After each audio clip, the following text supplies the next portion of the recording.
السلام عليكم ورحمة الله وبركاته، كيف حالكم؟ بخير مرتاحين؟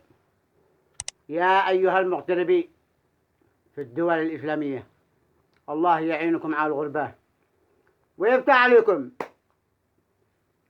رغم أن الغربة يعني صعبة شوية، لكن الصبر الصبر من الشوق على البيت وأنا جالس. لكن يقول الشاعر: سافر تجد عوضا عمن تفارقهم، وانصب فإن العيش في النصب. هذا ما شاء. قلت قبل شهرين أو ثلاثة أدق لكم مقطع فيديو عن القات على أنه غالي والدنيا برد ومن كله لبان. الآن بادع يرخص، بادع يعني قد الدحلة الحمد لله يعني بلد واجد، ما عاد بينها لا غثام ولا عاد بينها لا ضريب بينها ولا أي حاجة الحمد لله. والزراعي القات حقات زراعي تواجد، قات براع وملحان وحفاش كم حلكم الله واقاه.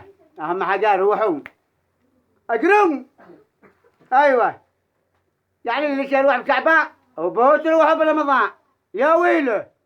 لا واحد يروح برمضان، أي واحد يروح لا بشعبان لا جاري رمضان إلا وهو مسكين يصوم بثمنه. يا منعاه أي واحد منكم لا يروح أول يوم برمضان ولا 5 يوم برمضان، ولا يروح يحي بشعبان. المهم على أن قد تواجد، لا تفكروا لا تهمون، وإن شاء الله نلتقي على خير. اللهم صل وسلم وبارك على سيدنا محمد وعلى آله الصحابة الطيبين الطاهرين.